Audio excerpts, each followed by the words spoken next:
ये बात उन दिनों की है जब मेरी उम्र लगभग 12 वर्ष का हुआ होगा। गर्मी की छुट्टी में मैं अपने भाई यमन के साथ नानी के घर गया था। नानी का घर गांव एरिया में था, जिसके एक तरफ पहाड़ और दूसरी तरफ जंगल था। गांव में मेरे दो दोस्त सोनू और विक्रम रहते थे, जो पड़ोस वाले मामा जी के लड़के थे। हम तीनों बचपन से ही बहुत अच्छे दोस्त थे और हमारी शैतानियां के किस्से पूरे गांव में मशहूर थे।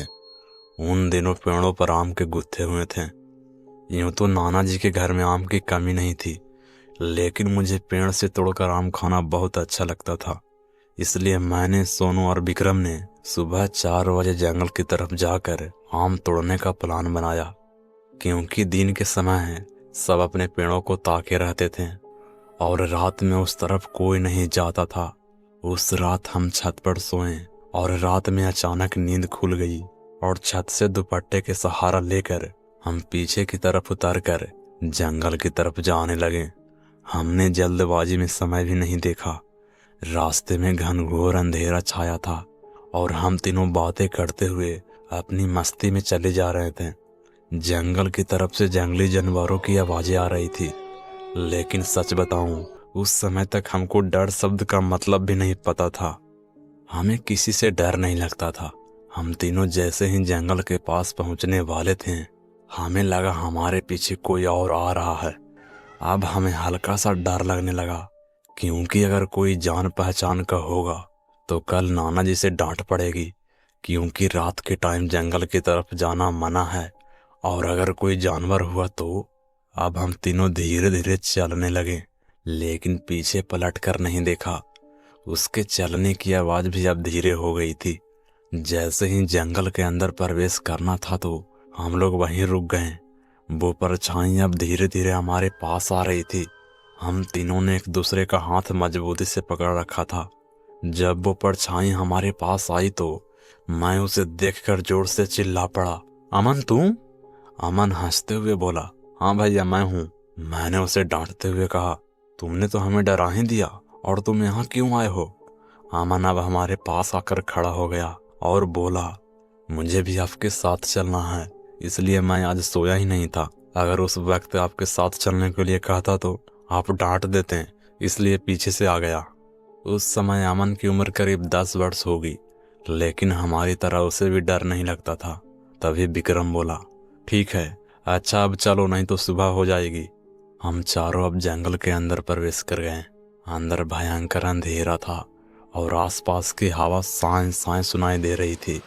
जंगल के बाहर तो चांदनी रात होने की वजह से काफी रोशनी थी, लेकिन यहाँ ऐसा लगता था कि जैसे रोशनी प्रवेश ही नहीं कर पाती हो। हम चारों ने एक दूसरे का हाथ पकड़ रखा था और धानु नाना के बगीचे की तरफ जा रहे थे, क्योंकि सबके पेड़ों में ही उनके आम के फल सबसे मीठे और बड़े होते थे। और इस समय उनका पूरा बगीचा मीठे आम से लदा हुआ था। उनका बगीचा जंगल में काफी अंदर थे। हम धीरे धीरे आगे बढ़ रहे थे। जानवरों की आवाज अब तेज हो चुकी थी और हमारे शरीर से पसीना निकल रहा था। जंगल में हमारे अलावा कोई दूर तक नहीं था, लेकिन धानु नाना के बगीचे के पास से हल्की रोशनी नजर आ रही थी। हम बुरी तरह डरे हुए थे कि इतनी रात को कौन हो सकता है। हम बगीचे के करीब पहुंचकर बाहर से ही उस तरफ देखने लगे जहां रोशनी दिखाई दे रही थी, और हमने वहां जो देखा उसने हमारे रोंगटे खड़े कर दिए। बगीचे के बीचों बीच आग जल रही थी और बहुत से भूत प्रेत उसके चारों तरफ नाच रहे थे। उनके चेहरे आधे जले हुए थे।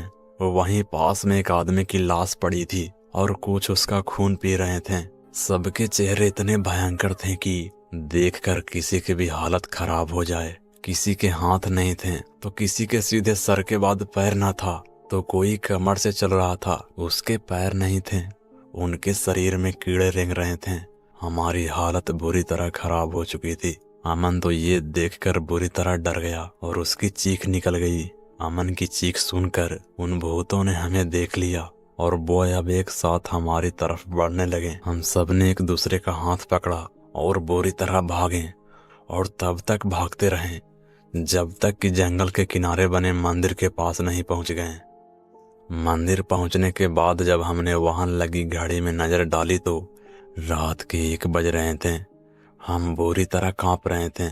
हमें डर था कि अगर घर वालों को इस बात का पता चलेगा तो बहुत डांट पड़ेगी।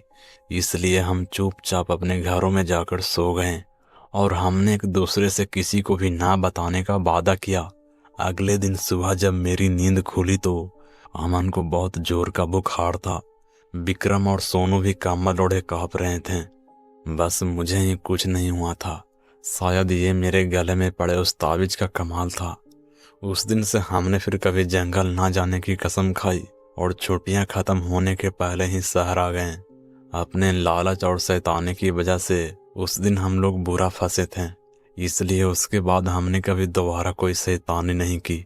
कुछ सालों बाद धानु नाना के बगीचे के आम में कीड़े पड़ने लगे और हर रोज ना जाने कितनी हड्डियां मिलती। लोग अब उधर जाने से डरते हैं। वो लोग कौन थे और क्या थे, ये आज भी सबके लिए एक राज है। वो रहस्यमय जंगल मुझे हमेशा याद रहेगा और जब भी मैं उस घटना को सोचता हूँ तो मेरे रोंगटे खड़े हो जाते हैं। कमेंट में जरूर बताइए कैसी लगी हमारी कहानी। अगर आप ऐसे ही हॉरर कहानियाँ सुनना पसंद करते हैं तो हमारे चैनल को सब्सक्राइब करें और साथ ही घंटी को दबा दें। और हाँ, स्टोरी पसंद आए तो वीडियो को लाइक जरूर करें। तो मिलते हैं अगले ऐसे ही हॉरर कहानियों के साथ।